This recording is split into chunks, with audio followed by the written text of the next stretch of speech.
She ripped his first-class boarding pass in half, right there in front of everyone. "You don't belong here," Harriet Stone snapped, her voice cold as steel. The 13-year-old boy stood frozen, ticket shredded, as the cabin fell into stunned silence. "Tell us where you're watching from, because in just minutes, $1.7 billion will freeze." No one moved. No one spoke. All anyone could do was watch him stand his ground. A hush settled over Gate 28. At Denver International Airport, morning light spilled through vast windows, casting long beams onto the polished floor. The first-class boarding area buzzed with early commute chatter, whispers about conference calls, murmurs of last-minute emails. But the moment Harriet Stone tore that pass in half, everything shrank into a single frame of shock. Harriet Stone, 47, lean, hair pulled into a precise bun, wore her uniform like armor. As Flight 4582 to Washington, D.C. prepared to board, she had a clipboard in one hand and a gaze that brooked no nonsense. She scanned the line of business travelers, government aides, and a handful of scholarship recipients.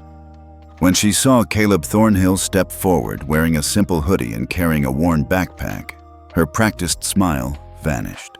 His ticket was legitimate. Caleb's grandfather, former Governor George Thornhill of Nebraska, had insisted the boy ride first class so he could prepare for the National Youth Forum in D.C. It wasn't a courtesy, they'd paid in full, but Harriet treated his youth like a flaw to be corrected. With a swift, decisive motion, she ripped the pass. Silence rippled out. A silver-haired businessman gasped, clutching his coffee. A woman nearby gasped, clutching her pearls. A flight attendant halfway down the jet bridge froze, mouth agape. Caleb's heart slammed in his chest, but he didn't move. He slid his hands into the pockets of his jeans, grounding himself with a steady inhale. "Please step aside," Harriet said, voice flat. "This cabin isn't for children."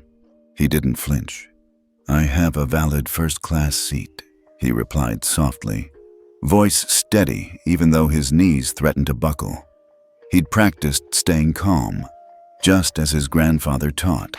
In his mind, he replayed those lessons. Stand tall, speak truth, but never raise your voice. Harriet's lips curled in irritation. "You'll find a seat in economy. We have an empty row back there." The businessman spoke up. "That boy paid for this seat. There has to be a mistake." Harriet zigzagged her gaze through the assembled passengers. "It's not a mistake. Minors aren't permitted to travel alone in first class. Protocol requires." "He's traveling for a state-sponsored program," Caleb said. "My grandfather booked this seat so I could work on my presentation." A murmur ran along the line. Caleb glanced at the other faces. A young marketing executive, a retired Army colonel, a white-collar executive checking his tie.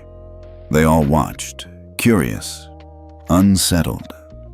One by one, they tapped recordings on their phones, sensing something extraordinary.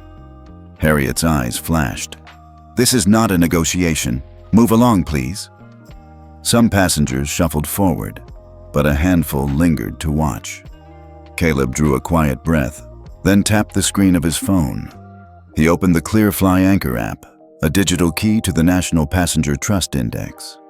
Only someone with his ClearFly delegate credentials, granted by his grandfather, could activate the next step. He didn't have to raise his voice. His thumb hovered over Authorize. Harriet stomped closer, two uniformed security officers trailing behind. Officer Brent Taylor, a broad-shouldered man with a cropped haircut, rested a hand near his belt. Caleb's pulse spiked. He slid an earbud in and tapped, "Call Governor Thornhill." On speakerphone, a calm voice answered, "This is Governor Thornhill. Who am I speaking with?" "Grandpa," Caleb's voice was firm. "It's me, Caleb.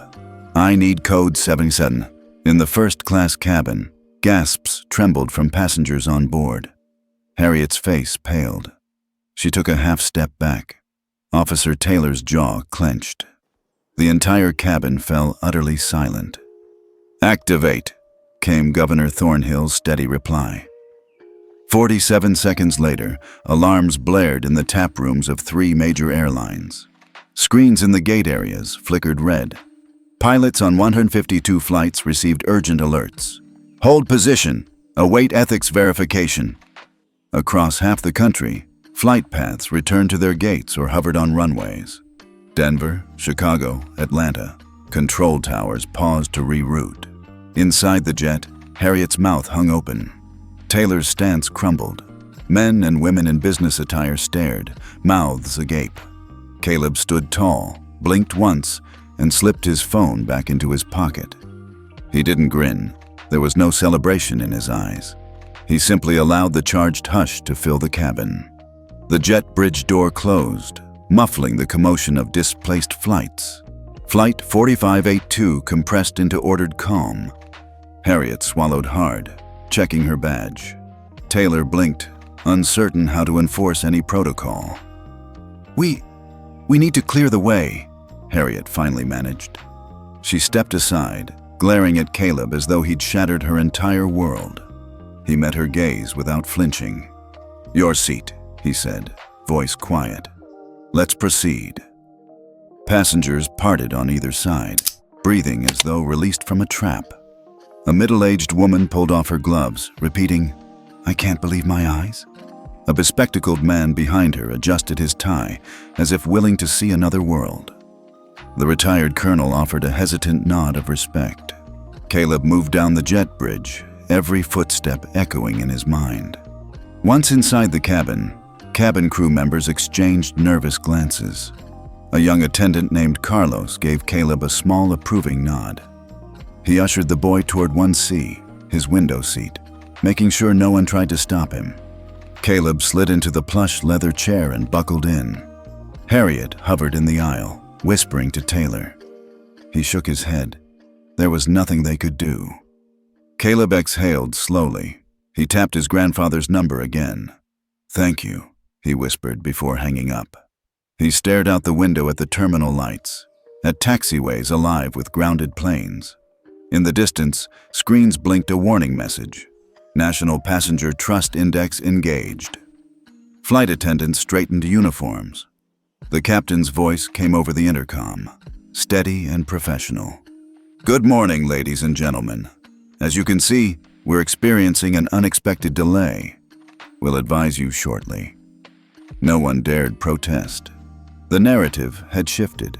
In that moment, 13 feet down the aisle, a boy in a hoodie commanded more power than any of the adults in business suits. It wasn't arrogance.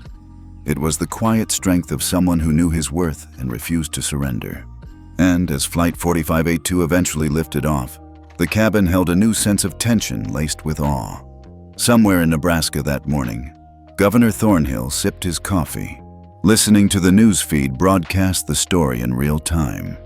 His grandson had learned the most important lesson. You don't have to raise your voice to be heard. When the system finally acknowledged him, the entire aviation network had no choice but to listen. The engines hummed beneath Caleb as he settled into his window seat. Through the cabin's small oval window, the curvature of the tarmac glowed under Denver's early sunlight. He closed his eyes for a moment, taking a steady breath. The thunder of startled passengers still echoed in his mind. But here, at 35,000 feet, the world felt momentarily paused. Caleb Thornhill had never imagined he'd command this kind of attention. At 13, he'd always been quiet, someone who preferred to listen rather than speak. Back home in Lincoln, Nebraska, his afternoons often revolved around the tall bookshelves lining his grandfather's study. The late afternoon sun cutting through dust motes as Governor George Thornhill combed through policy briefs. Caleb would perch on the edge of his desk chair, scribbling notes about economic models or the ethical implications of automation in agriculture. His grandfather would glance over, nodding approval, but rarely offering more than a gentle reminder. Facts matter more than noise. He opened his eyes and glanced around first class. The leather seats were wide and forgiving, the cabin crew efficiently clearing the service carts. Most passengers avoided his gaze now, casting furtive glances instead. Some wary, others curious. In the very back of his mind, he recognized a sense of unease. He was a living proof that privilege and accountability could collide in a single moment. Back in Lincoln, his routines had been simpler. Weekends meant visits to small-town diners with his grandfather, peppery eggs and toast soldiers served on blue ceramic plates, followed by long walks through the Nebraska State Capitol grounds.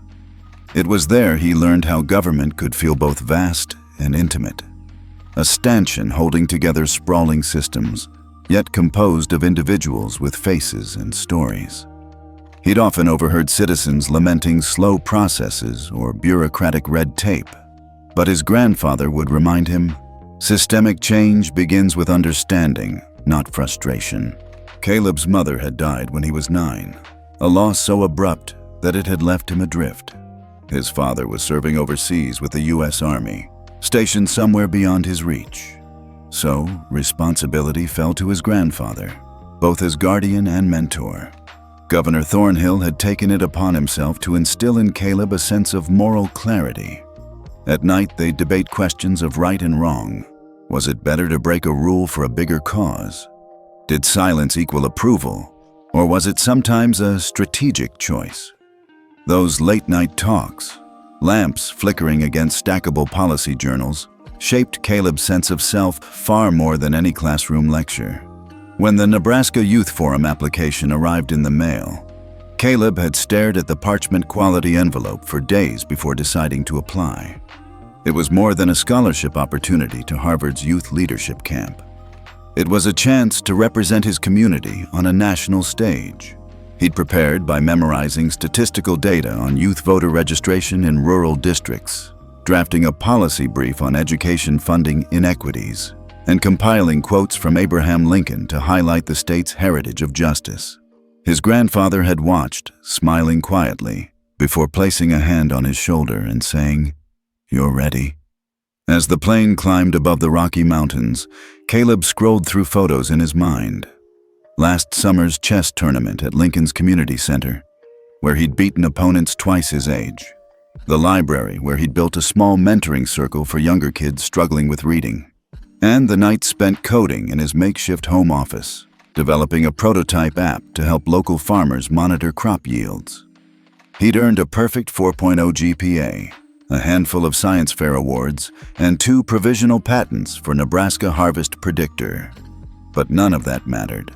What mattered was the quiet gravity of being taken seriously, and the sudden collision with Harriet Stone had reminded him that most of the world still expected children to shrink away. A soft chime from his phone cut through his thoughts.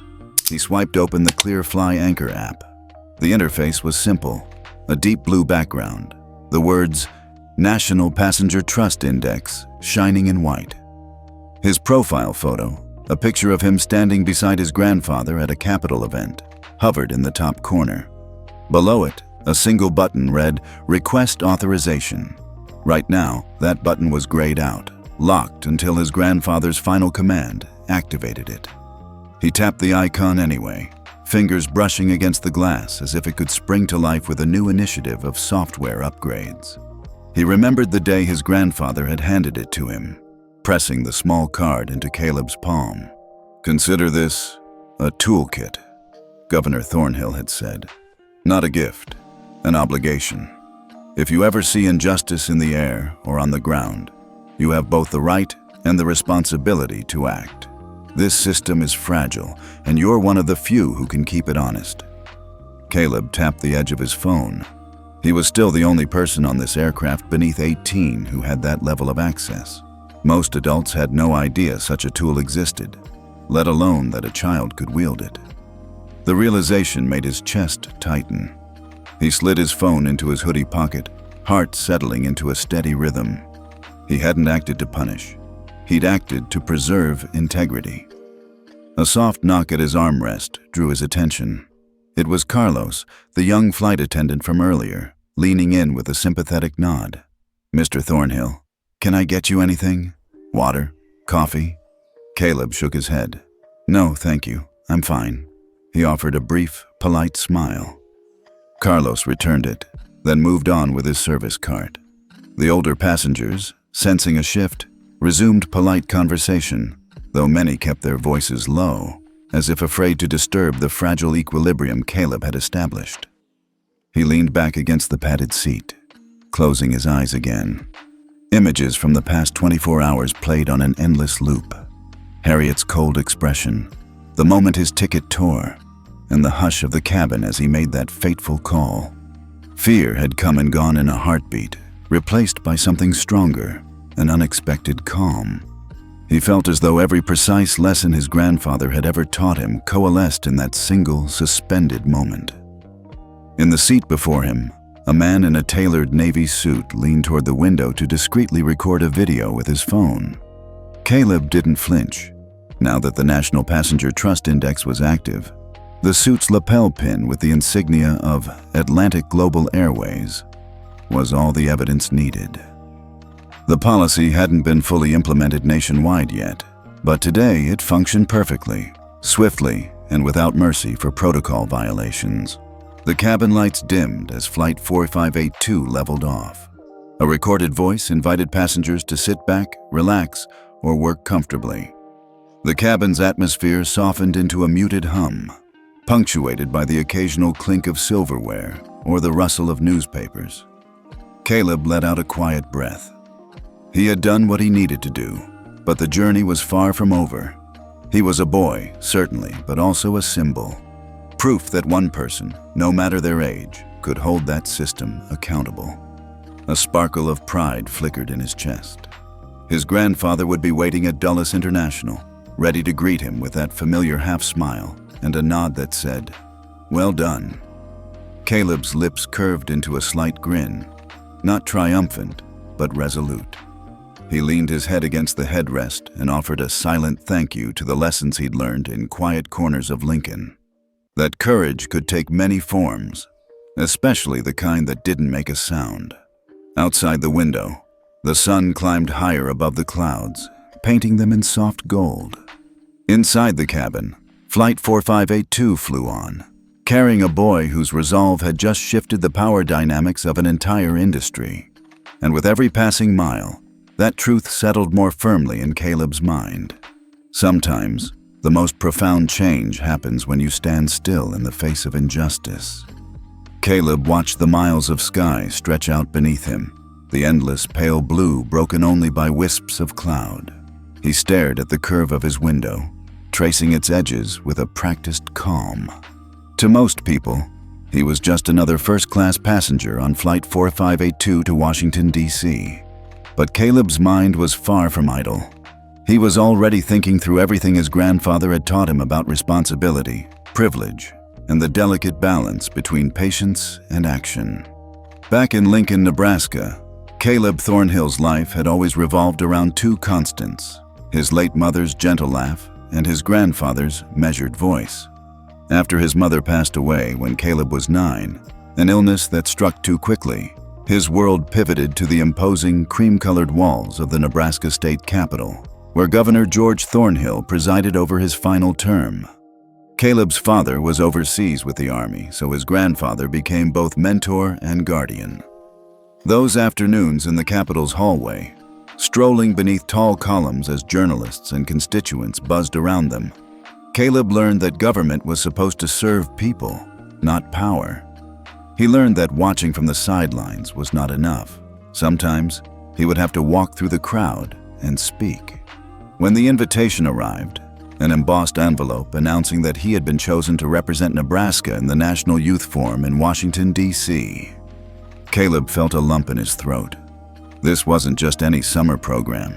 It was the culmination of everything he and his grandfather had talked about: policy, ethics, and the role young voices could play in shaping the future. He had spent months preparing, poring over statistics on youth voter turnout, drafting position papers on rural education funding, and memorizing quotes from historic Nebraskan legislators. His grandfather had watched him work nights in his home office, stacks of books, 2 monitors humming, without saying much, until the day he finally handed Caleb an envelope with a small card tucked inside.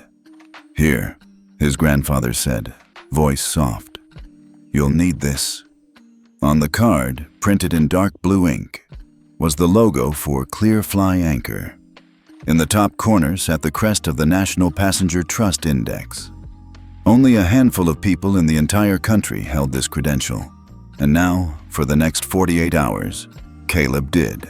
It was part of a pilot program to test new safeguards for minors traveling alone.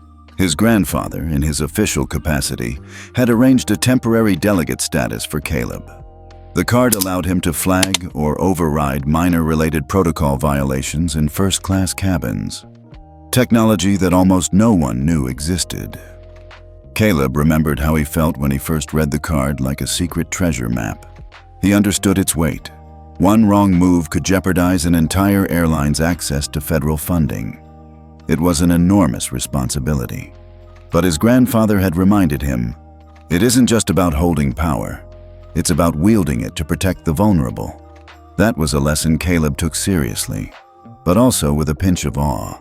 He was only 13, after all. Now, as Flight 4582 gained altitude, he recalled the moment his grandfather had handed him the boarding pass. "You'll fly under my name's courtesy," he'd said, handing Caleb a laminated badge with his mother's maiden name on it. "Let them see you for your own merit, not for mine." Caleb had nodded, heart racing with excitement. He was used to being one of the youngest kids in any room, but this was different. Here, he carried the weight of an entire legacy. Yet he also alone would need to prove himself. He tucked the small gray hoodie into his lap and caught sight of the navy blue blanket folded at his feet. The cabin's hush was almost meditative. A flight attendant moved quickly to distribute noise-canceling headphones, and a gentle chime signaled the drink service had begun. Caleb didn't need anything. He had waterproof packages of data and notes already open on his tablet, ready for the first of many policy debates he'd participate in during the forum. Still, he let the attendant set a water bottle on the small side table. The gesture was polite. He said, "Thank you," in a quiet voice. He had learned that politeness cost nothing but respect. The attendant glanced at his face, as though reassessing him now that his seat was secure. She offered a half smile, then moved on. His thoughts drifted back to Lincoln's Sunday evenings, when his grandfather would settle in his leather armchair with 2 cups of mint tea. They would discuss everything from renewable energy subsidies to youth prison reform. Tonight, his grandfather was probably in that same chair, listening to coverage of Flight 4582 on Nebraska Public Radio, waiting for news to break about what his grandson had done. He recognized that as soon as the plane touched down in D.C., every news outlet from Omaha to Washington would be dissecting what had happened. He pulled up the National Youth Forum's website on his tablet.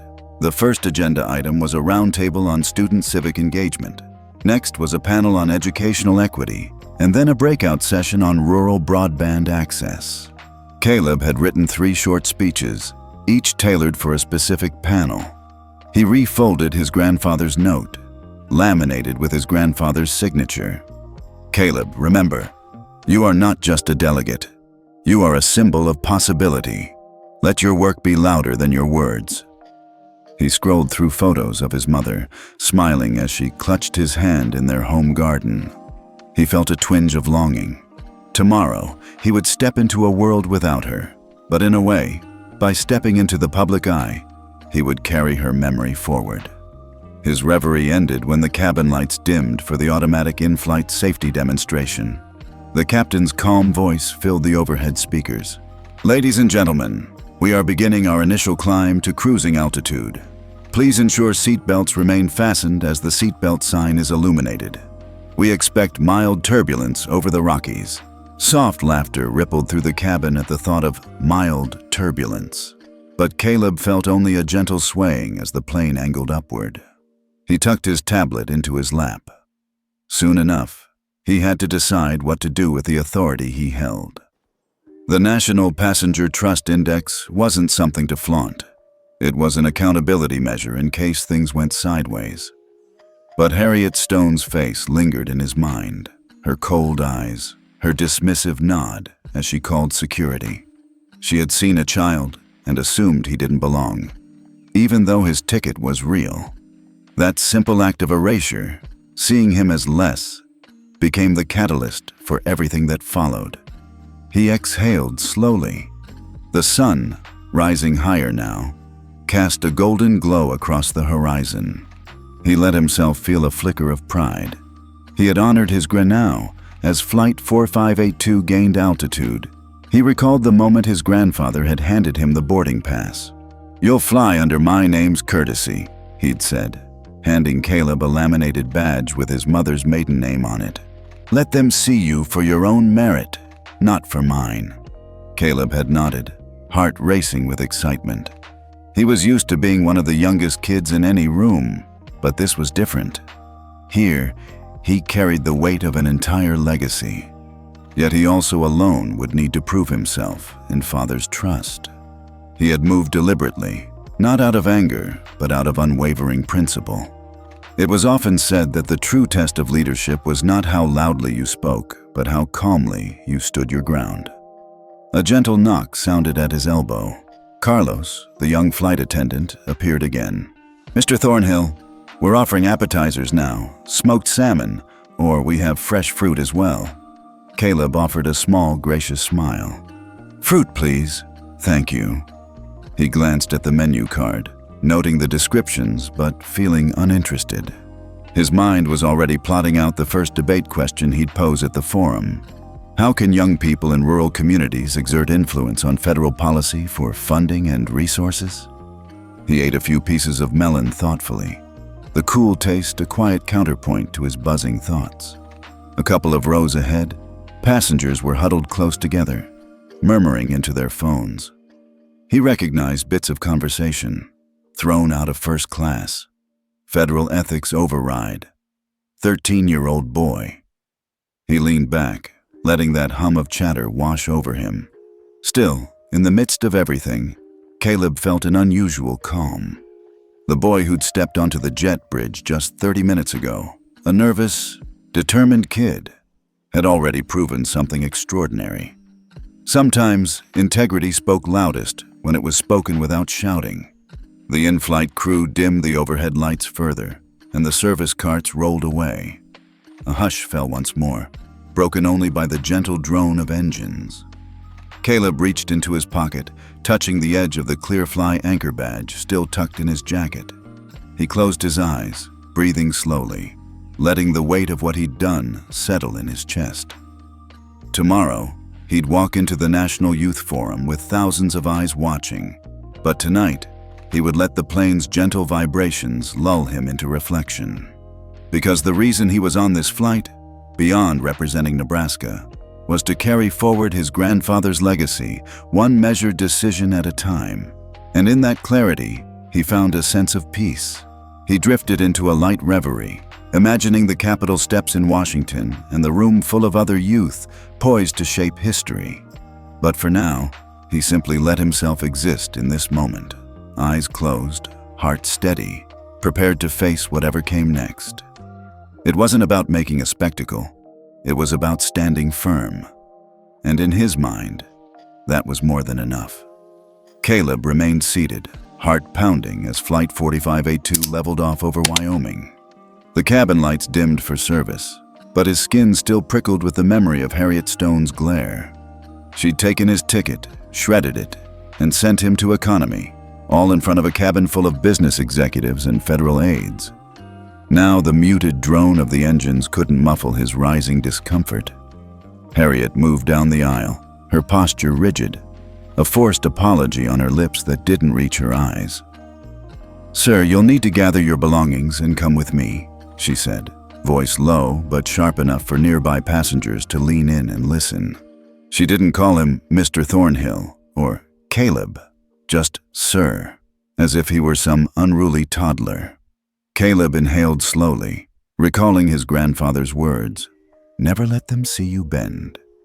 He reached into his pocket and pulled out the torn pieces of his boarding pass, smoothing them flat. Harriet kept her arm outstretched, as though she expected him to hand over some hidden proof. He clenched his jaw and slipped the scraps back into his pocket. He wouldn't give her the satisfaction. A hush fell over the first-class cabin. The older couple across the aisle exchanged worried glances. A man in a charcoal suit leaned forward, whispering into his phone, "You're not going to believe this." His finger hovered over the record button. Caleb felt eyes on him from every direction. Admiration, disgust, pity. Carlos, the younger attendant, hovered nearby. "Everything okay?" he asked in a low voice. Caleb gave a curt nod. "Fine," he said, his tone measured. "I'll go." He rose, shoulders squared. The plush leather seat felt like a throne he was forced to abandon. Other passengers watched in silence as he collected his backpack and tablet.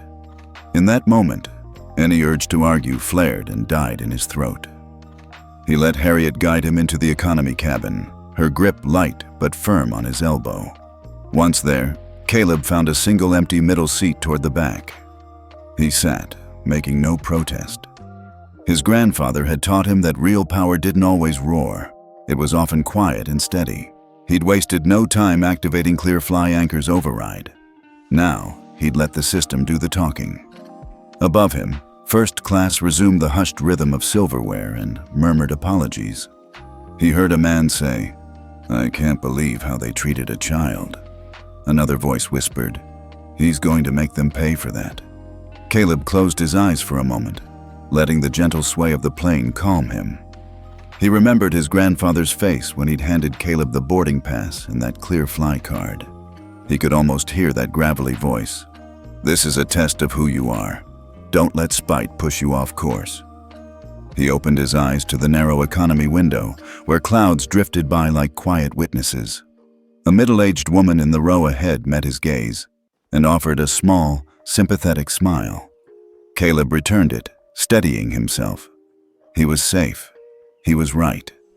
He tapped his tablet, reviewing his presentation slides for the youth forum. Over the intercom, the captain's calm voice announced light turbulence ahead. Passengers tightened seatbelts, whispered, "Here we go," and braced for the bump. The subtle jolt felt like a reminder that life could be unsettled, but also that stability came from within. Caleb's phone vibrated in his pocket. He didn't need to check it. He knew his grandfather was monitoring the situation from Nebraska.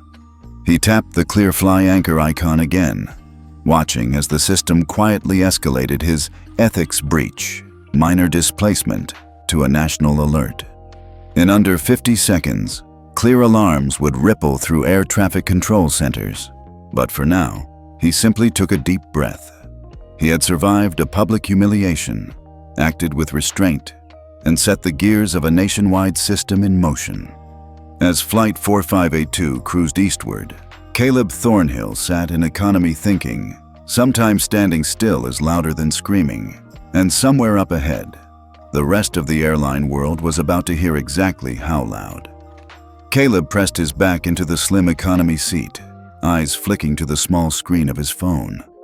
In his hand lay the torn remnants of that first-class boarding pass, proof not only that Harriet Stone had overstepped, but that he had every right to be where he was. He drew a slow breath and opened the ClearFly Anchor app. The interface glowed softly, a deep blue background with a single button labeled Flag Minor Displacement.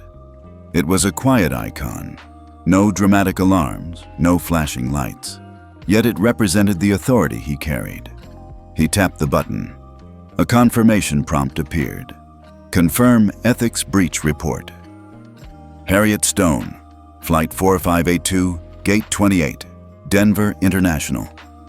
Confirm. Cancel. He selected Confirm. Instantly, a discrete progress bar appeared, then faded. A single vibration signaled the report was live. He slipped his phone into his pocket, heart settling into a steady rhythm. Moments later, the first echo reached him through the cabin's barely perceptible hum, an overhead chime, and the softest murmur of voices. Flight attendants exchanged glances as a new alert flashed on their tablets. Urgent. Ethics verification required. Minor passenger displacement. Flight 4582. Await instructions. Carlos, the young attendant, paused mid-step. "Excuse me," he said to a colleague. "Did you just get—" The other attendant shook her head. "No idea, but keep an eye out." Caleb felt a thrill, part relief, part apprehension. The system was responding exactly as designed. He let his gaze drift to the flight deck, imagining the pilots receiving a flurry of red alerts. Somewhere behind them, air traffic controllers must be scrambling, rerouting, holding planes on taxiways. Back in the cabin, conversations softened. Passengers leaned forward, phones flicking to life. One businesswoman pulled her tablet from the seat pocket to check news apps. Another man whispered into his headset, his eyes widening. Across the aisle, an older gentleman muttered, "What on earth?" His wife reached over, tugging at his sleeve, but he barely noticed. He was glued to his phone screen. Caleb closed his eyes for a moment. He could almost hear the distant hum of control towers acknowledging ethics reset requested signals. A series of commands would cascade through FAA systems. Check National Passenger Trust Index. Flight 4582 flagged for minor displacement violation. Then the bigger orders. Hold all affected flights until verification. Freeze gate assignments for non-compliant crew. Just then, the captain's voice came over the intercom. "Ladies and gentlemen, this is your captain speaking. We are currently holding at our assigned altitude due to an unexpected systems alert. We apologize for the delay and will update you as soon as possible. Thank you for your patience." Weak applause broke out, more a reflex than celebration. But to Caleb, it sounded like a standing ovation. He allowed himself a small, almost imperceptible smile. His grandfather's face flashed through his mind, the crinkled kindness in his grandfather's eyes as he once said, "Power is nothing if you don't use it to protect what matters." He settled deeper into his seat. Around him, cabin crew moved with measured urgency, quietly checking seat belts and scanning phones for any incoming directives. An attendant from first class hurried past, whispering under her breath, "Ethics flag." Flight paused, FAA on it. She glanced directly at Caleb, her eyes a mix of embarrassment and awe. Caleb met her gaze, offering a small nod. No anger, just calm assurance. A few rows back, a young girl clutching a storybook leaned in toward her mother. "Mom, what's happening?" she asked, wide-eyed. The mother smiled softly. "Someone made sure justice was served," she whispered. "We'll find out soon." At that moment, the entire cabin felt suspended between two worlds. The steady hum of the engines and the ripple of an ethical earthquake set off by a 13-year-old boy. Caleb exhaled, tapping his temple. His grandfather's lessons had never felt more real. In one quiet gesture, one deliberate tap on an app, he had summoned the system to act on his behalf. It was not revenge, it was accountability. Outside the window, clouds drifted past like silent witnesses. Inside, Flight 4582 hovered in the sky, waiting. For clearance, for confirmation, but most of all, for conscience to catch up with protocol. And as the minutes ticked on, Caleb's phone vibrated in his pocket. He didn't need to check it. He knew his grandfather was monitoring the situation from Nebraska. He tapped the ClearFly Anchor icon again, watching as the system quietly escalated his ethics breach, minor displacement, to a national alert. In under 50 seconds, clear alarms would ripple through air traffic control centers. Caleb Thornhill sat poised, knowing he had already changed the course of more than just one flight. As Flight 4582 settled into cruising altitude, Caleb pressed his phone back into his pocket and leaned forward slightly. Around him, the cabin had settled into a low murmur. Laptops clicking, a child in the next row dozing, flight attendants quietly preparing mid-air service. But Caleb's world felt electric. He closed his eyes, recalling the exact moment his grandfather had pressed that ClearFly Anchor badge into his hand. Now, with Harriet Stone's insult still fresh, he tapped the icon one more time. The home screen faded into a simple confirmation prompt. National Passenger Trust Index, activate ethics override for Flight 4582. He exhaled, tapping confirm. Nearly instantaneously, his phone vibrated. On the screen, a discreet notification read, "Ethics breach acknowledged," followed by a short countdown. 06 to deactivation. That 6-minute window was all major air traffic control needed to reroute dozens of other flights and lock gate assignments. Caleb opened his eyes and glanced around. No one noticed anything overtly unusual, just a faint shift in the cabin's energy. He watched as a flight attendant 2 rows down received an alert on her tablet, her brow furrowing. In the aisle, another attendant passed on the message to the purser in a hushed tone 6 minutes later, marked by a gentle chime through the in-flight announcement system. A formal message appeared discreetly on every pilot's console in the domestic network. National Passenger Trust Index override in effect. Flight 4582 flagged for minor displacement. Hold all related departures. Immediately, radar screens in Denver, Chicago, and Atlanta displayed Flight 4582's call sign as the top priority. In the cabin, the change was subtle but undeniable. Passengers exchanged uneasy glances. Laptops in adjacent seats buzzed with notifications. A nearby businessman peered at his phone, mouthed, "Incredible," and furiously tapped his screen. Caleb felt a flush of calm triumph. He hadn't needed to shout or argue. He'd simply pushed a button, and a vast, nationwide system had listened. By the time his eyes closed again, shells of clouds drifted by beyond the window. Inside, Flight 4582 hovered in place, caught until ethics protocols were satisfied. One by one, those colored tracking blips across half the nation's airports froze. Caleb sat back, shoulders relaxed, as the cabin's low hum swelled into a collective awareness. An unseen hand had shifted the balance of power, validating a 13-year-old's claim to dignity. In that moment, he understood his grandfather's quiet pride and the true weight of wielding power with responsibility.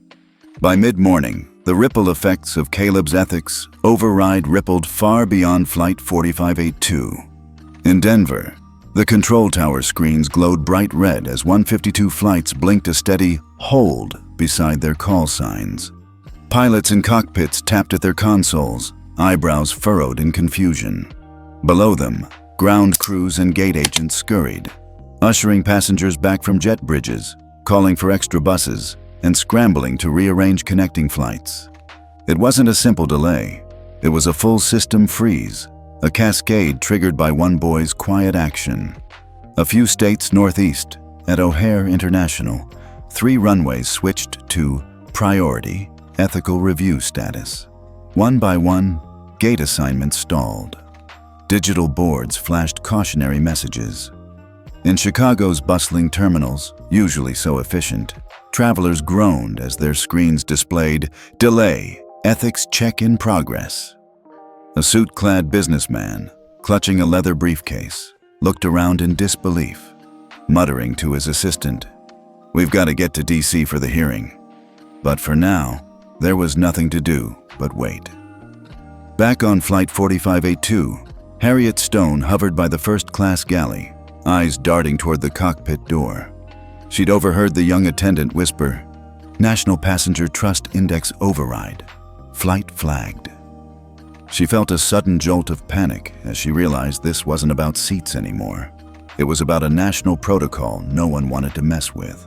In the cabin, whispers turned to murmurs. A woman 2 rows in front of Caleb typed furiously into her phone, live streaming the scene under the headline, "Denver boy stands up to flight attendant. Now he's halting 150-plus flights." Her followers had already spiked into the tens of thousands. Another passenger, a retired teacher, shook his head in amazement. "I've never seen anything like this," he said, as he recorded the exchanges on his tablet. Caleb watched all of it unfold with remarkable calm. He leaned forward slightly, mind tracing the steps his grandfather had mapped out. Choose your moment. Speak truth with action. He didn't clap or cheer. He simply observed. Through the tiny lens of his window, clouds drifted by as if they, too, were waiting for the outcome. Meanwhile, major news networks picked up the story. In Atlanta, scores of travelers at Hartsfield-Jackson looked up from their phones to realize their flights to Dallas, New York, and Miami had all vanished from the departure boards. A grizzled veteran pilot, waiting patiently at the gate, shook his head, muttering, "Never seen a kid do that." Down the concourse, a woman in an aisle seat scrolled social media and gasped at the headline. Boy, 13, freezes 1.7 BB in flight funding. In Denver's airline boardroom, executives in crisp suits huddled around a table strewn with tablets and coffee cups. They brought up Flight 4582's designation: urgent, ethics override, minor displacement. The lead operations manager barked into his phone. "Get me someone at FAA, now!" He jabbed a finger at the screen, where Caleb's face, calm, resolute, filled the app's icon. He couldn't believe that a single boy held more operational sway than any of them. Back on the plane, a hush settled as the captain's voice came over the intercom. "Ladies and gentlemen, we apologize for this unprecedented delay. Due to an ethics verification request, we must remain at cruising altitude until further notice. Thank you for your patience and understanding." A collective sigh swept through the cabin. Businessmen looked at their watches. A mother cradled her newborn, whispering in her ear. But all eyes kept flicking to Caleb, as though he were a silent conductor of this entire symphony of hold orders and redirected jetways. Harriet's shoulders sagged as she stepped into the galley. She found Carlos, who gave her a sympathetic shake of the head. "He did it," Carlos said quietly. "It's all on that boy." Harriet's throat tightened. She hadn't intended for things to escalate. All she'd wanted was to maintain proper protocol on her flight, until she realized that her protocol was exactly what he was correcting. In Chicago and Denver and Miami, control towers tapped their headsets, industry-wide protocols blinking red. Economists quickly ran numbers. $1.7 billion in federally allocated airport funding was in limbo until the FAA completed its ethics review. Headlines popped up. 1.7B, freeze. FAA responds to teen's ethics call. Air travel in turmoil. Nation watches young boy's victory.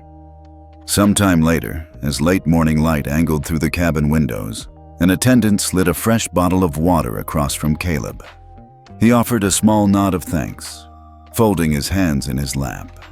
Passengers around him relaxed slightly, some relieved to finally move beyond shock into conversation. But they all knew this flight was different. They had witnessed institutional power bend in the face of a single, principled act. High above the Rockies, Flight 4582 became the epicenter of a story about dignity, accountability, and the surprising way a child's resolve could rewire a nation's airspace. In those quiet moments, the cabin of Flight 4582 felt less like an aircraft and more like a gathering of witnesses, watching as one boy's calm conviction rippled outward to transform the entire system. And as travel along America's crowded corridors ground to a halt, Caleb Thornhill sat poised, knowing he'd redefined what it meant to be young, empowered, and unbowed. Down on the tarmac at Denver, handlers scrambled to shuttle passengers off grounded jets. In the operations control room, screens showed "Ethics Override" in bold red across multiple flight paths. Executives in sharp suits huddled around tablet displays, calling FAA contacts and muttering, "How do we get this lifted?" The lead operations manager jabbed at his tablet, eyes narrowing on Caleb's face in the ClearFly Anchor app. The boy who'd single-handedly disrupted $1.7 billion in airport funding. Back on Flight 4582, the cabin's quiet tension deepened. Carlos moved methodically down the aisle, offering water and low reassurances. The businessman who'd recorded the entire exchange tapped his phone, eyes focused on streaming headlines. 13-year-old triggers National Ethics Review. A retired colonel in the seat behind whispered into a fellow passenger's ear, "I've seen a lot in my day. Never anything like this." Up in the cockpit, the captain exchanged a grim nod with his co-pilot. Their primary focus? Keep Flight 4582 safely in position until FAA clearance arrived. The priority ethical review notice on their screens meant every ground controller, dispatcher, and policy official was monitoring that single call. Meanwhile, in Nebraska, Governor George Thornhill scanned live maps with the state's chief of staff. "He did exactly what we practiced," the governor said quietly. "Let the system do the talking." As they watched hundreds of flights stand down across the Midwest, the governor tapped his fingers on the desk, pride softening the lines in his face. His grandson's restraint, and that one decisive tap on the ClearFly Anchor app, had proven more powerful than any speech. Inside the cabin, the murmurs died down as passengers realized they'd witnessed something historic. A young boy's dignity had forced an entire industry to pause and rethink its priorities. And for a moment, up at 35,000 feet, Flight 4582 felt less like an airplane and more like the world's focal point for a national reckoning in ethics. The moment Flight 4582 touched down back at Denver's gate, Harriet Stone was escorted off by two senior managers. She wasn't taken to the passenger lounge or a quiet break room. Instead, she was led straight into a glass-walled conference room overlooking the tarmac. Inside, airline executives, legal counsel, and a representative from the FAA waited. On the table, 3 tablets showed the same looping video. Harriet ripping Caleb's first-class boarding pass and ordering him to economy. Harriet stood rigid as the head of in-flight services, a woman named Marissa Clark, pressed play. The silent cabin, the shredded ticket fluttering to the floor. Caleb's unmoving gaze. It was all there for everyone to see. "That is you," Clark said softly but firmly. "And because of that action, the FAA has opened a formal investigation into your conduct." Harriet's face paled. "Listen, she began, but Clark cut in. "Be quiet." Meanwhile, back in the terminal, passengers who'd been on Flight 4582 clustered around charging stations and kiosks, screens lighting up with news alerts. A retired teacher from first class, sipping coffee at a cafe, tapped out a statement on her phone. She looked at him like he was disposable. Within minutes, that quote, paired with the clip, was trending on social media under #Thornhill Effect. A business journalist live-streamed commentary. "A 13-year-old boy has forced a nationwide ethics review, and now we have video of how it all started. Tell me, have you ever seen anything like it?" Inside the conference room, FAA investigator Linda Chu leaned forward, steepling her fingers. "We've gathered statements from multiple passengers. Several corroborate that Ms. Stone questioned Caleb not for any security concern, but simply because of his age. That is discriminatory, and it falls under Federal Aviation Regulation 14 CFR Part 382, Non-Discrimination in Air Travel." Harriet swallowed, glancing at her tablet where the FAA's Notice of Inquiry flashed. Inquiry #DEN 4582-2025. Alleged minor passenger displacement. Her managers exchanged grim looks. She was required to submit a written statement by tomorrow morning, and the FAA could revoke her credentials pending the outcome. A hush fell as a young flight attendant, Carlos, entered and quietly set down a fresh coffee before Harriet. "I'm sorry," he said softly. "They're using your heart rate monitor from the flight's health data. It shows you were at 132 BPM when you tore that ticket." The room tensed. Evidence that could only have come from the airline's own systems. Harriet's eyes flicked back to the video where Caleb's calm stare cut through the frame. She exhaled and nodded. No one forced her to speak, but now the world was watching. A single act, captured on camera, had ignited an industry-wide reckoning. And in this glass-walled room, there was no place left to hide. Crackling fluorescent lights filled the spacious lobby of a Denver hotel that afternoon. Reporters milled around, their cameras and microphones poised like battalions waiting for orders. People held placards reading "Justice for Caleb" and "Ethics over Entitlement." But most simply clutched smartphones, ready to live stream any developments. The atmosphere felt electric. Denver had never been a national news epicenter until a 13-year-old boy stopped $1.7 billion in airport funding by tapping a single button. Now, Governor George Thornhill arrived, flanked by a small entourage, a sharp-suit civil rights attorney named Michael Reynolds, and 2 aides carrying neatly bound packets of briefing materials. Caleb stood off to the side, staring at the mirrored walls as he tugged at his shirt collar.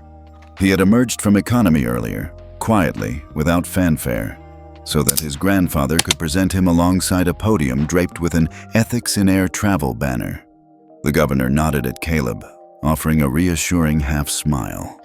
Michael Reynolds closed his briefing folder and tapped a pen against his notepad. "You ready for this?" Reynolds asked. Caleb took a deep breath. "I think so," he said, voice low but steady. "It's just a lot of people." Michael patted his shoulder. "A lot of people who needed to hear you."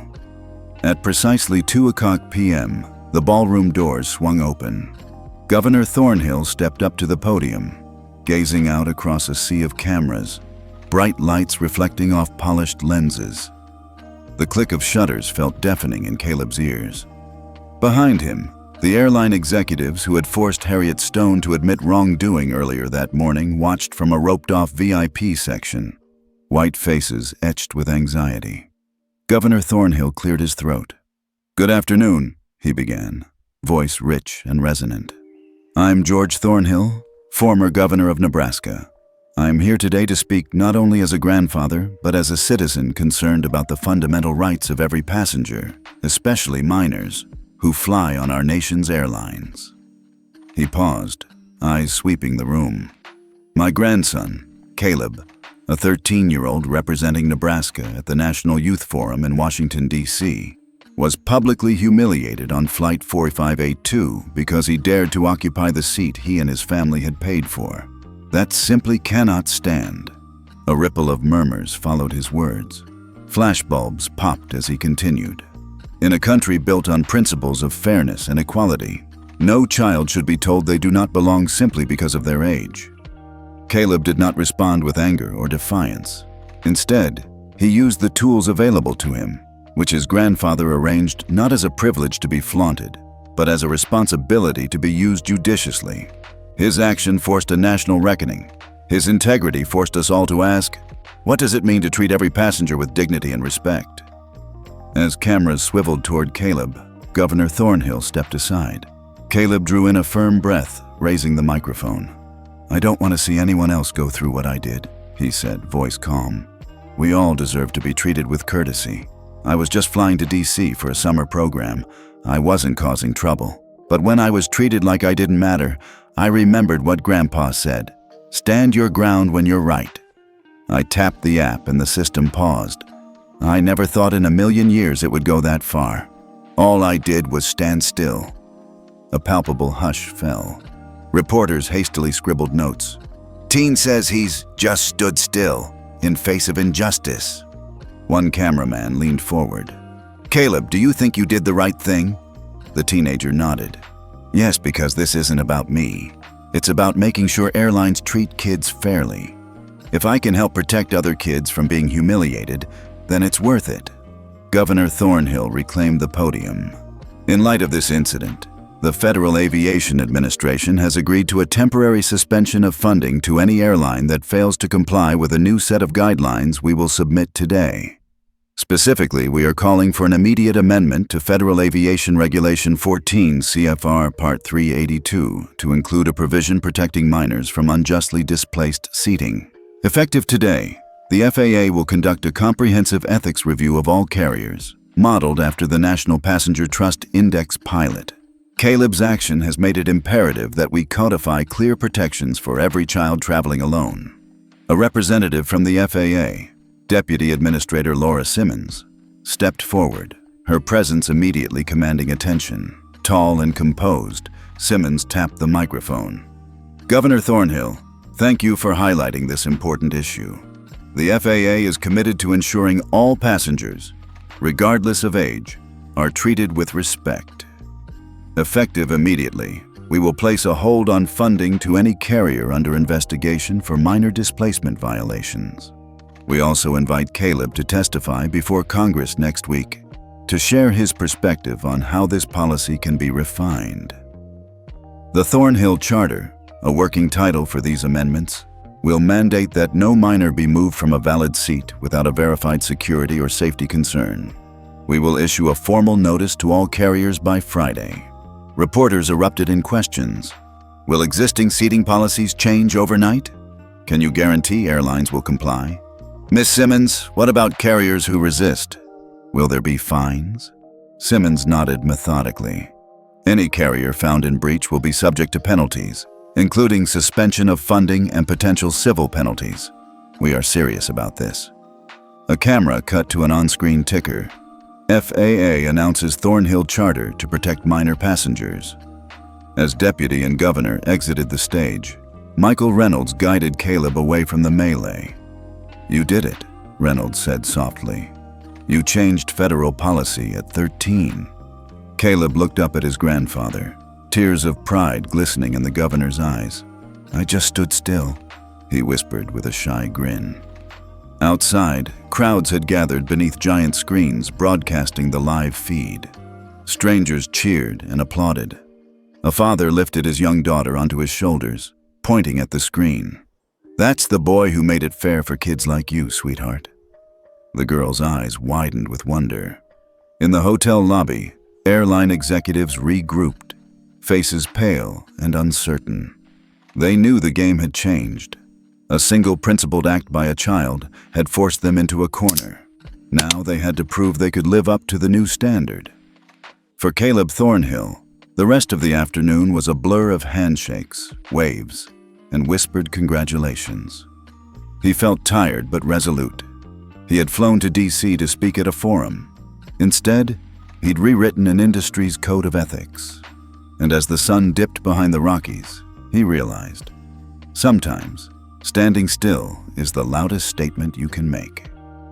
The marble floors of the Rayburn House office building gleamed under harsh fluorescent lights as aides hustled in wool coats carrying binders stuffed with briefing memos. In room 2154, a dozen members of the House Committee on Transportation and Infrastructure sat behind a long, elevated dais. Nameplates read, Congresswoman Maria Santos, Congressman David Kim, and Chairman Richard Porter. At precisely 10 o'clock a.m., the gavel pounded, and the hearing began. "Good morning," Chairman Porter said, eyes sweeping the crowded room. "We are convened today to examine Federal Aviation Administration protocols regarding non-discrimination and the rights of minor passengers.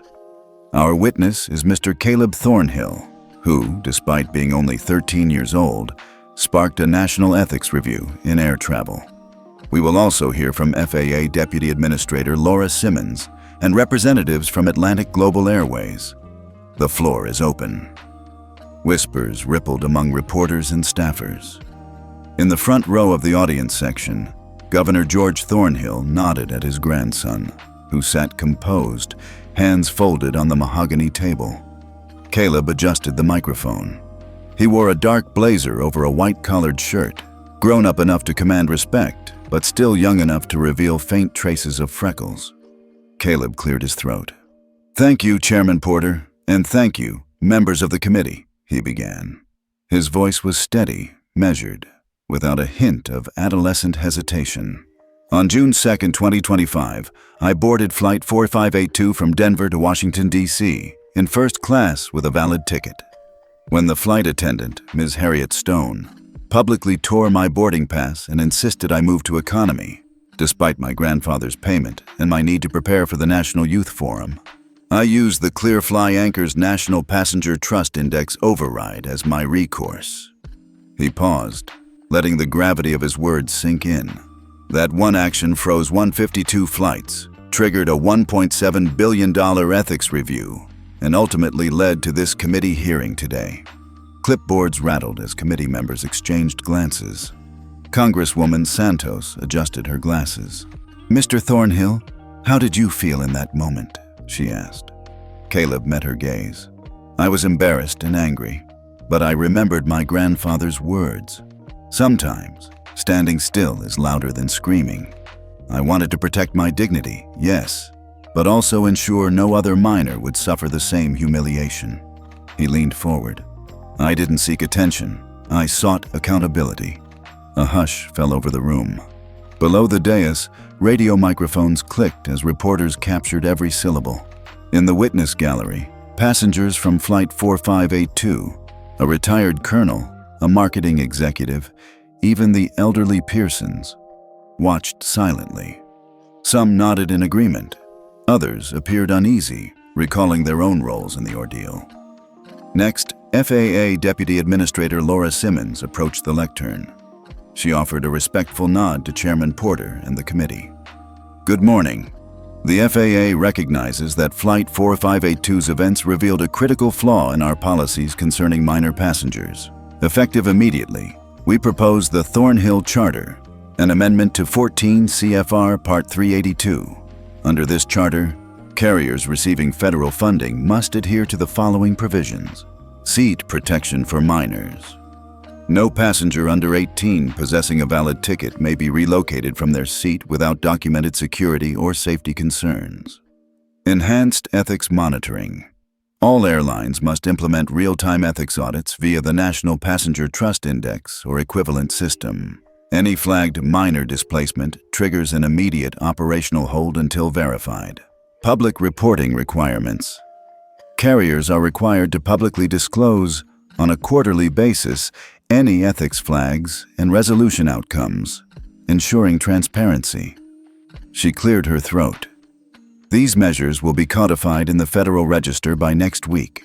Non-compliance will result in suspension of federal grants, civil penalties up to $5 million per violation, and potential revocation of operating certificates. A murmur swept through the gallery. Representative Kim scribbled notes, impressed by the specificity. The chairman nodded. Deputy Administrator Simmons, will this apply to all airports, including those currently under upgrade contracts? He asked. Simmons met his gaze. Yes, sir. Any airport receiving federal funds for construction, expansion, or modernization must demonstrate compliance with these ethics provisions to secure continued funding. She tapped a tablet showing a map with highlighted airports in Texas, Colorado, and Illinois. We are already collaborating with Denver International, O'Hare, and Hartsfield-Jackson to integrate ethics audit modules into their ground control systems by the end of July. In the audience, a small group wearing ethics over entitlement pins applauded softly. Caleb allowed himself a brief, satisfied smile before turning back to the camera banks. He felt his heart swell at the sight of his grandfather, white hair still neat, eyes gleaming with pride. The final witness was the CEO of Atlantic Global Airways, Lawrence Phillips, escorted by legal counsel. He stepped forward with a measured expression.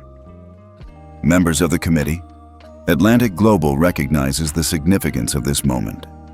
We have withdrawn Ms. Harriet Stone from flight duty effective immediately, pending a complete internal review. We support the FAA's proposed amendments and will allocate $50 million toward ethics training and system upgrades across all our domestic and international fleets. A reporter in the back row whispered, "Did he just say $50 million?" Caleb tuned out the buzzing and focused on his next mission, asking the CEO a pointed question. "Mr. Phillips," he said, voice calm but firm. "If Atlantic Global's profits depend on maintaining high passenger volumes, how will you ensure that the push for revenue doesn't override these new ethics standards?" Phillips paused, then nodded. "Young man, we will implement third-party audits overseen by a non-profit ethics council. Should any airline executive or staff member violate protocols, we will enforce immediate disciplinary action, up to termination. We cannot compromise on this." The chairman's gavel tapped. "Thank you, Mr. Phillips." He turned to Caleb. "Any final remarks, Mr. Thornhill?" Caleb inhaled. "Yes, Chairman. This isn't just a policy fix, it's a cultural shift. We must teach every flight attendant and passenger that dignity isn't negotiable. Every child deserves respect.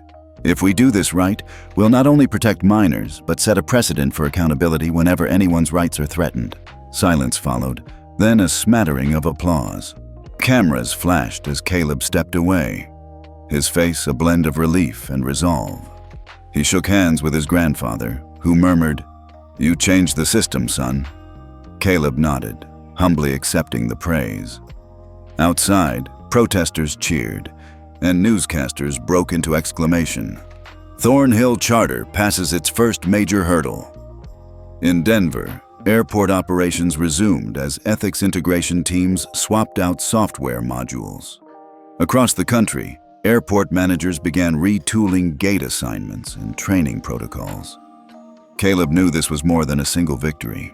It was an invitation for every carrier, every traveler, and every policymaker to hold themselves to a higher standard. And as protocols updated in control towers and pilot consoles, he felt a quiet satisfaction that his generation, beginning with a 13-year-old boy in a simple hoodie, had turned a moment of public humiliation into a blueprint for universal respect. In the days that followed, newspaper editorials reflected on a new truth. Real power sometimes comes from standing still and refusing to cede space, even when the world expects you to. And in that, Caleb Thornhill's legacy took flight, soaring above the clouds on wings of integrity and change. Nearly a month had passed since Flight 4582's drama, and Caleb Thornhill found himself back at Denver International Airport, this time in the correct first-class line, boarding a flight to Washington, D.C. His reflection flickered across the polished glass wall as he walked toward Gate 14. Gone was the tension that had shadowed his previous trip. In its place, a quiet confidence settled in his chest. He smoothed the crease in his navy blazer, a small concession to looking official, as his grandfather liked to remind him. A flight attendant intercepted him before he reached the counter. Her name tag read Diana Wilson, and she offered a warm, genuine smile. Diana was Atlantic Global's newly appointed chief flight attendant, the first black woman to hold the position. She'd been one of the first to receive the airline's revamped ethics training, and Caleb had heard whispered praise of her leadership at both cabin and corporate levels. "Mr. Thornhill," she said, her tone respectful, "it's good to see you again. We've updated our boarding procedures. No one will question your ticket today."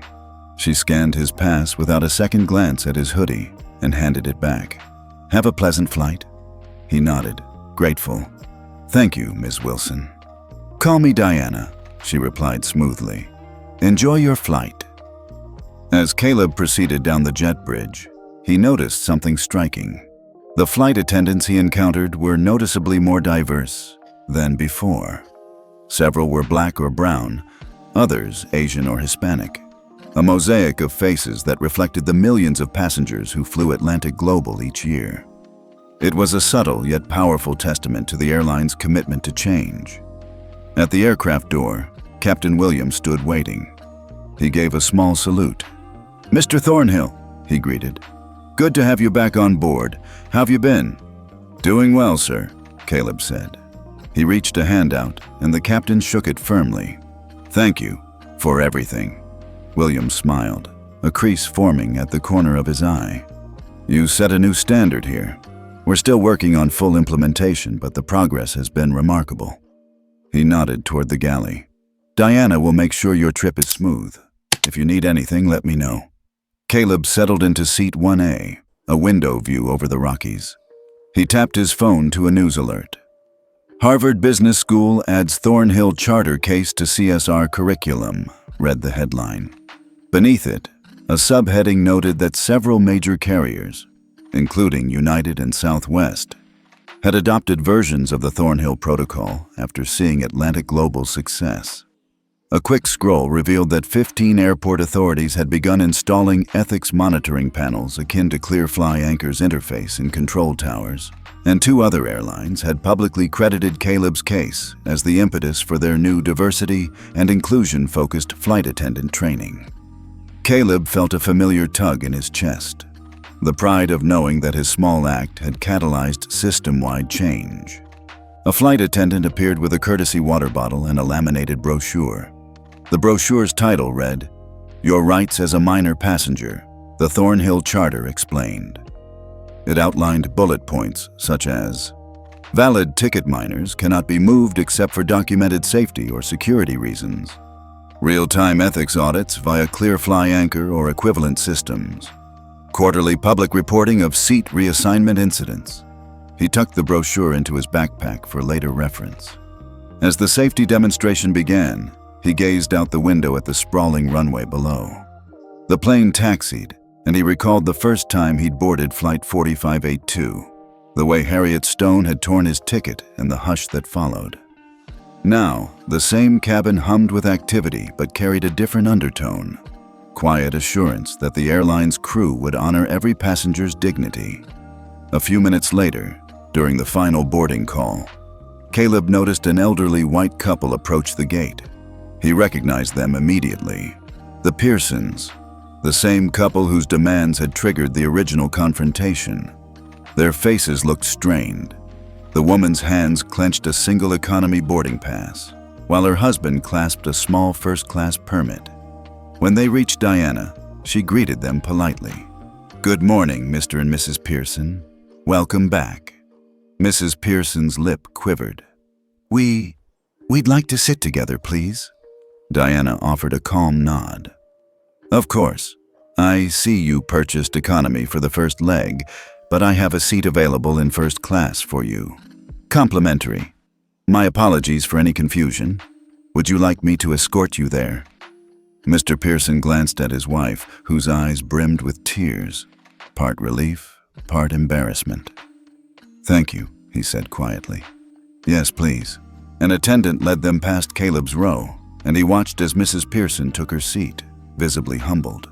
In the seat she'd once tried to claim for Caleb, she paused, looked back, and mouthed, "I'm sorry." Caleb gave her a small nod. No resentment, only quiet acknowledgement that she'd learned a painful lesson. As the Pearsons settled, another flight attendant approached a young black woman wearing a business suit. "Ms. Washington, we've upgraded you to first class, complimentary, for your comfort." The woman's eyes widened. "Thank you," she replied softly. "I appreciate it." It was Zoe Washington, a former marketing executive Caleb had met on his first flight. Now she was headed to D.C. for a conference, and Atlantic Global had recognized her as an important voice in their diversity committee. When Zoe reached Caleb's row, she offered a conspiratorial grin. "Hey, kid. I guess they remembered you gave them a masterclass on unconscious bias." Caleb laughed softly.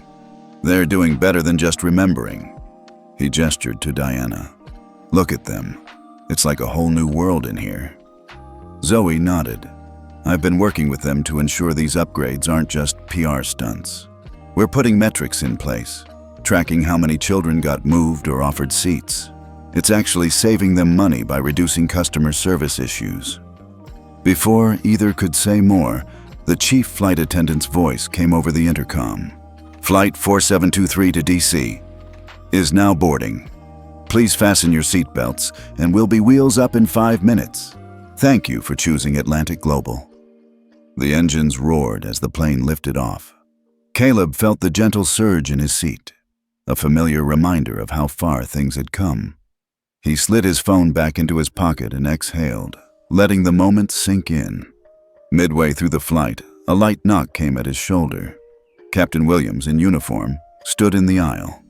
"Mr. Thornhill, would you mind joining me in the cockpit for a moment? I'd like you to meet the co-pilot." Curious, Caleb rose and followed him forward. In the cockpit, the co-pilot, Lieutenant Maria Chavez, a decorated former Air Force pilot, smiled as she tapped a few controls. "Caleb, it's an honor to have you here," she said. "Your story is required reading at the Academy now. I've trained on how to handle ethics overrides. It's an incredible tool." The captain nodded. "We've already integrated the ethics monitoring module into our standard operating procedure. See these displays?" He pointed to a small screen labeled NPINDEX. "If any flight attendant flags a minor displacement, it goes here first. It locks out gate assignments, runway clears, everything. We can't move until the situation is resolved." Caleb peered at the screen. It showed a steady green bar under Flight 4723, indicating no issues. "So, I'm the first to have used this override," he said quietly. "Actually, no," Maria replied. "You're the first public case, but there was a test run last month with a minor in Philadelphia. No one knew about it. They handled it discreetly and resolved it. But yours set the standard. Direct line to the FAA and Congress. The plane leveled off, and Caleb turned back to the aisle. "I'm glad it's not just about me," he muttered. Captain Williams reached out, resting a hand on his shoulder. "Your voice matters, Caleb. You reminded all of us why we started flying in the first place. Connection. Taking that away, by moving a kid because you think he doesn't belong, was never part of the plan. Thanks to you, we're closer to the truth." Caleb nodded, absorbing the gravity of their words. "Thank you, Captain." As he returned to his seat, Zoe slipped in beside him, peeking out at clouds drifting below. "Tonight, Atlantic Global's board voted to share their entire ethics training curriculum with 3 other major carriers," she whispered. "They said you earned that kind of trust." Caleb's eyes widened. "They did that today?" "Yep," Zoe confirmed. "Maybe one day, there'll be no flight attendant or passenger who thinks keeping a kid in his seat is optional. That's the long game." He smiled, leaning his head back. Outside the window, the sky turned a soft pink as the sun set over the plains. Inside, Flight 4723 offered a tranquil cabin bathed in golden light, an environment born of accountability and respect. In that moment, a 13-year-old boy's quiet resolve had evolved into a movement, rippling through cockpits, boardrooms, and classrooms. And as the plane neared D.C., Caleb Thornhill closed his eyes and simply sat still. It was, he realized, louder than any shout, and its echo would carry far beyond the clouds.